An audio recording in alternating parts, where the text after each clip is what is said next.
pour le réveillon, il a appelé une radio de nuit avec intervenant et il leur a dit qu'il me fallait une nouvelle femme. Oh non, là tu rigoles.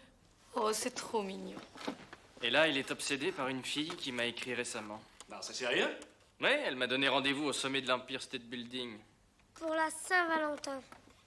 Oh, c'est comme dans ce film. Quel film? Ça s'appelle Elle et lui. Vous ne l'avez pas vu? Génial. Cary Grant et Deborah Kerr. On dit Carr ou Kerr?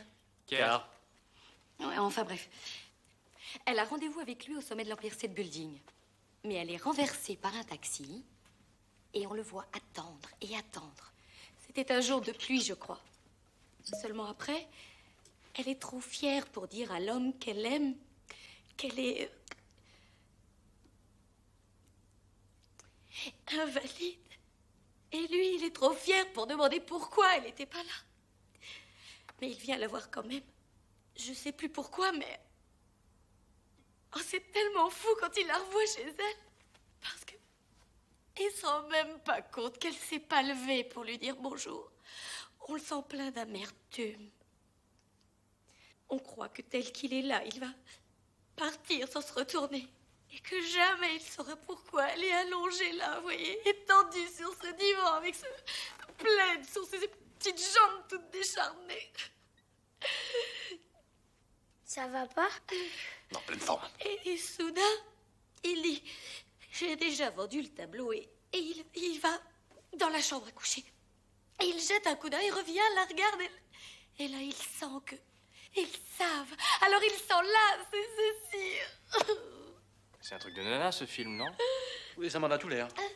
Il dit, quel genre de bonne femme peut bien écrire à quelqu'un qu'elle a entendu à la radio? J'ai reçu des centaines de lettres de femmes et des quatre coins du pays. Les femmes aux abois. Ce n'est pas parce qu'une femme cherche l'âme sœur qu'elle est forcément aux abois. Disons-les dévoreuses, les assoiffées d'amour. Non.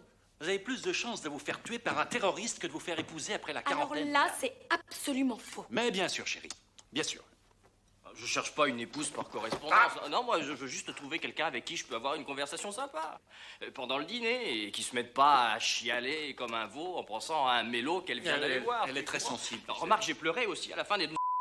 quand Jim Brown balance toutes ses grenades dans les écoutilles et que Richard Jekyll et Lee Marvin restent assis au sommet de ce blindé. Ils sont tous les deux déguisés en capot nazi. Ah oui, tais-toi. Et Trini Lopez. Qui se pète la gueule quand ils se font parachuter en groupe derrière les lignes nazies. Et Richard Jekyll au début du film avec son beau casque tout brillant de MP. Pitié, assez. Oh, ce que j'aime ce film.